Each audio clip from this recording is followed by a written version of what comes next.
नमस्कार, आप देख रहे हैं EMS टीवी और मैं हूं आपके साथ कंचन। आई नजर डालते हैं उत्तराखंड की कुछ खास खबरों पर।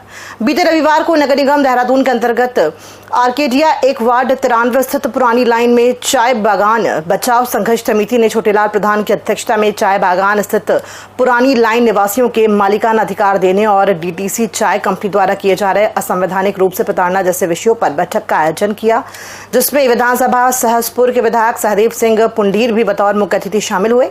सहसपुर विधायक सहदेव सिंह पुंडीर ने चाय बागान वासियों की हर समस्या में साथ खड़े रहने का आश्वासन दिया। उन्होंने इस क्षेत्र में रहने वाले परिवारों की समस्याओं को विधानसभा में उठाने और सरकार तक पहुंचाने का आश्वासन दिया।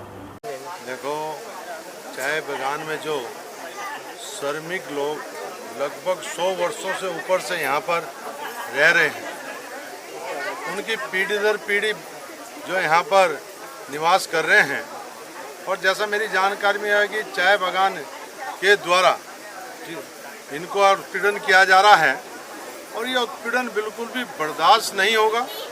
हम लोग ने पहले विधानसभा में प्रश्न उठाया, इनको मालिकाना हक मिलना चाहिए और बहुत जल्दी हम लोग इस विषय पे माननीय मुख्यमंत्री से भी मिलने वाले हैं। उत्तराखंड में भूकंप और भूस्खलन को लेकर IIT रुड़की ने पहली बार जिलावार अध्ययन जारी किया है। इस रिपोर्ट के मुताबिक रुद्रप्रयाग को सबसे संवेदनशील जिला बताया गया है। वहीं पिथौरागढ़, चमोली और उत्तरकाशी में भी भूस्खलन की आशंका बेहद अधिक है। हिमालयी भूगोल और भारी बारिश की वजह से इन इलाकों में पहले भी कई बार आपदा का खतरा बढ़ चुका है। इसी बीच सरकार ने सभी एजेंसियों को अलर्ट मोड पर रहने के निर्देश दिए हैं। मुख्यमंत्री पुष्कर सिंह धामी ने कहा कि आपदा की स्थिति में प्रभावितों की हर संभव मदद की जाएगी। उस पर हम लोग लगातार समीक्षा कर रहे हैं और सभी को अलर्ट मोड में रहने के लिए पहले ही कहा गया है। अभी जब तक मानसून का ये समय चल रहा है, तब तक पूरी तरह से सारी मशीनरी, सारे हमारे डिपार्टमेंट, NDRF, SDRF सभी लोग सक्रिय हैं। उत्तराखंड में आपदाग्रस्त क्षेत्रों का दौरा करने के लिए केंद्र सरकार की टीम देहरादून पहुंच गई है। टीम में सबसे पहले आपदा से हुए नुकसान को लेकर आपदा प्रबंधन सचिव व संबंधित विभागों के अधिकारियों के साथ खास बैठक कर जानकारी ली। उत्तराखंड में मानसून सीजन के दौरान उत्तरकाशी, चमोली, पौड़ी, रुद्रप्रयाग, बागेश्वर, नैनीताल जिलों में काफी नुकसान हुआ है। प्रदेश सरकार की ओर से नुकसान की क्षतिपूर्ति के लिए केंद्र सरकार से आपदा मद की मांग भी की गई है। प्रदेश सरकार ने प्राथमिक स्तर पर नुकसान का आकलन कर केंद्र सरकार को भेज दिया था। अब केंद्र की टीम प्रदेश के इन सभी जिलों का दौरा करेगी। केंद्र की ओर से आई टीम 2 ग्रुपों में विभिन्न जिलों का दौरा करेगी और अधिकारियों के साथ बैठक कर नुकसान का आकलन करेगी। देखिए, नुकसान पूरे राज्य में हुआ है, बहुत अधिक नुकसान हुआ है, जिसमें उत्तरकाशी में अच्छा खासा नुकसान हुआ है, चमोली में अच्छा खासा नुकसान हुआ है, रुद्रप्रयाग में नुकसान हुआ है, पौड़ी में नुकसान हुआ है, बागेश्वर में हुआ है, नैनीताल में हुआ है और लगभग सभी जनपदों में ठीक ठाक नुकसान हुआ है। और पूरी हमारी व्यवस्था काफ़ी ज़्यादा प्रभावित हुई है। लोगों का जीवन प्रभावित हुआ है, लोगों के रोजगार पे गहरी चोट पहुंची है। तो सब मिला जुला के बहुत सारा नुकसान हुआ है। उसकी भरपाई के लिए केंद्र सरकार से मदद की बहुत अधिक आवश्यकता है। इसी के क्रम में प्रस्ताव भेजा गया है। भारत सरकार से टीमें आ रही हैं। इसी के क्रम में हम लोग आगे की कार्रवाई कर रहे हैं।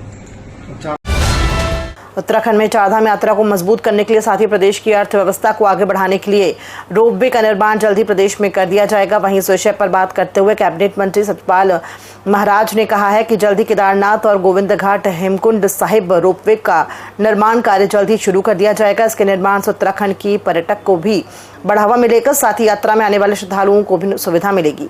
उन्होंने कहा कि इसके लिए भी मुख्यमंत्री के साथ हमारे विभाग का MOU साइन हो चुके हैं। प्रदेश में अन्य जगह भी रोपवे का कार्य किया जाएगा।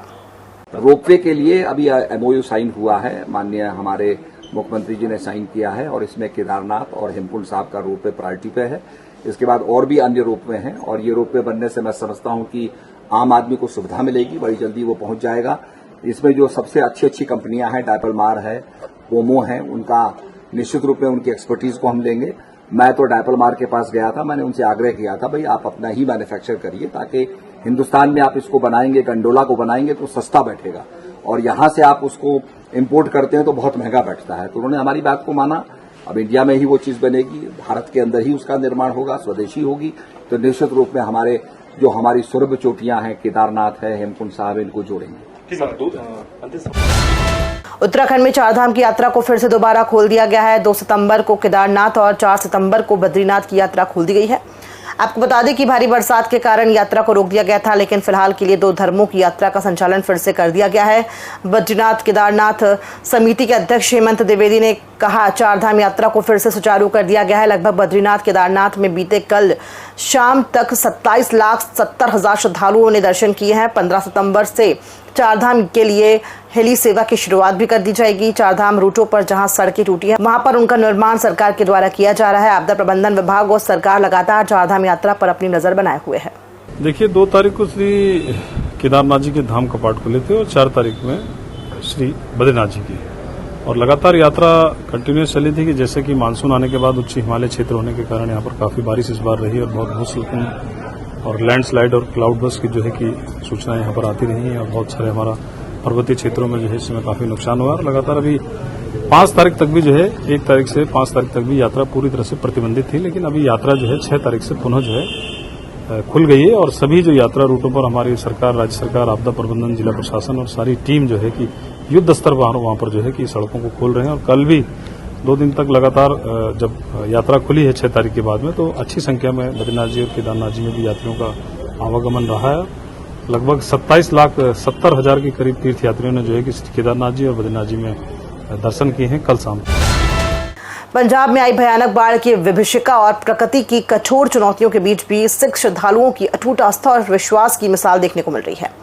श्री हेमकुंड साहिब, जो हिमालय की ऊंची चोटियों पर स्थित एक पवित्र तीर्थ स्थल है, इन दिनों बड़ी संख्या में तीर्थयात्रियों से गुलजार है। ये श्रद्धालु अपनी जान जोखिम में डालकर कठिन रास्तों और प्रतिकूल मौसम को पार करते हुए परमात्मा के दर्शन के लिए यहाँ पहुंच रहे हैं। ये दृश्य न केवल आस्था की ताकत को दर्शाता है, बल्कि सिख धर्म की मूल भावना चढ़ती कला को भी जीवंत रूप प्रदान करता है, जहां हर विपत्ति में भी उत्साह और सकारात्मकता बनी रहती है। इस वर्ष पंजाब में आई विनाशकारी बाढ़ ने लाखों लोगों की जिंदगियां प्रभावित की हैं।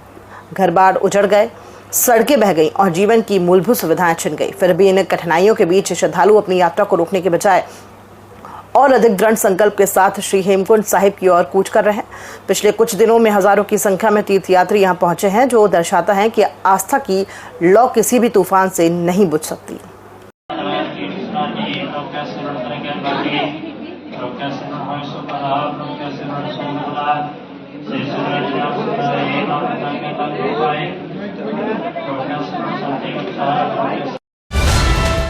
उत्तराखंड में करोड़ों का घोटाला कर चुकी LUCC में अपनी गाढ़ी कमाई गवा चुके लोग अब सड़कों पर उतरने को मजबूर हो चुके हैं, जिसके बाद दीनदयाल उपाध्याय पार्क में धरने पर बैठे लोगों को भारी पुलिस बल ने वहां से हटाते हुए एकता विहार धरना स्थल पर छोड़ा।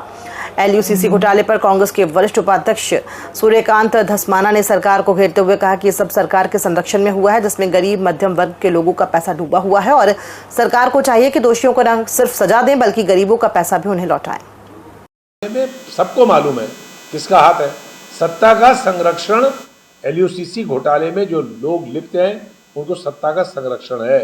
भारतीय जनता पार्टी की सरकार इसमें सीधे दोषी है। मैं समझता हूँ ये बहुत बड़ा घोटाला इस राज्य में हुआ है।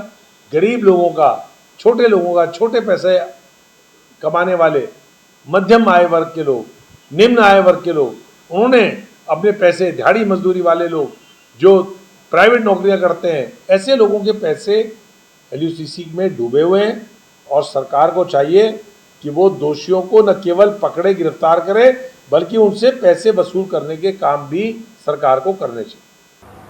खबरों में फिलहाल इतना ही। दीजिए इजाजत। नमस्कार।